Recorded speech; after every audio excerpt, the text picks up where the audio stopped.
जिस तरीके से नरेंद्र मोदी की मां को गाली को लेकर बातें आ रही है और ये भी कहा जा रहा है कि राहुल गांधी के मंचों से दिया गया, इसको लेकर आप क्या कहेंगे? आप देखिए, सबसे पहले तो आपके दर्शकों को मेरा प्रणाम। देखिए, बहुत बड़ा विषय है। ये देश लंबे समय तक गुलामी की त्रासदी को झेलता रहा और दुर्भाग्यवश जो लोग 1947 में आज़ादी के बाद इस देश का कमान संभाले, वो भी कहीं ना कहीं राजवंशीय और एक प्रकार से देश को अपनी जागीर, अपनी मिल्कियत मानते रहे।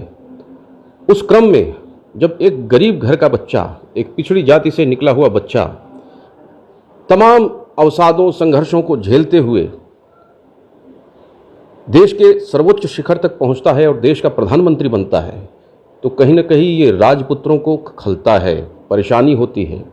क्योंकि उन्हें इस बात का कभी विश्वास नहीं था कि ये लोकतंत्र कभी उनको सुपरसीड कर सकता है, कभी उससे आगे जा सकता है और किसी गरीब का बच्चा देश का राष्ट्रपति और प्रधानमंत्री बन सकता है। उनको तो लगता था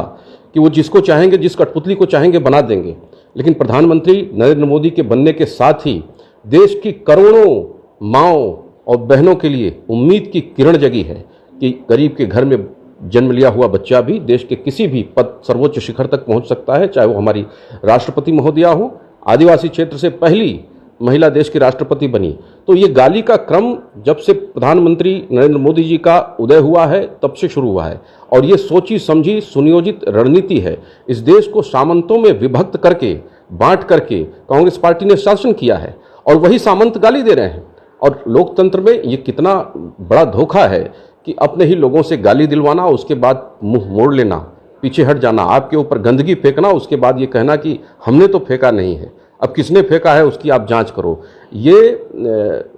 कांग्रेस की ओछी राजनीति और उसकी बहुत घटिया मानसिकता का प्रदर्शन है और मुझे लगता है देश की माताएं, बहनें, देश का समाज इस तरह की संस्कृति को कभी स्वीकार नहीं करेगा और इसका आने वाले समय में माकूल दंड देगा और लोकतांत्रिक माध्यम से देगा, गालियों से नहीं बल्कि लोकतांत्रिक माध्यम से देगा और दे भी रहा है। 2014 के बाद रसातल में चले गए, ट्रिपल डिजिट में पहुंच नहीं पा रहे हैं, 99 का आंकड़ा तक पहुंचे हैं और उसके बाद इस तरह से देश के, दुनिया के सबसे लोकप्रिय नेता को इस तरह से गाली देना, उनकी माँ को, दिवंगत माँ को, जिन्होंने जीवन भर संघर्ष किया, वो चाहती तो राजमहल में रह सकती थी क्योंकि उनका बेटा देश का प्रधानमंत्री बन चुका था, बावजूद उसके वो उसी 10x10 के कोठरी में अपना जीवन उन्होंने बिताया। और उस माँ के लिए सही कहा था प्रधानमंत्री मोदी जी ने, ये मेरी माँ को सिर्फ गाली नहीं है, देश की उन करोड़ों माँओं को गाली है जो बहुत कठिन और संघर्ष के साथ अपने पुत्रों को पालती हैं, अपने बच्चों को पालती हैं और आगे बढ़ाती हैं। और कोई भी इस देश का मानव संसाधन, देश की सेवा करता है और देश के सेवक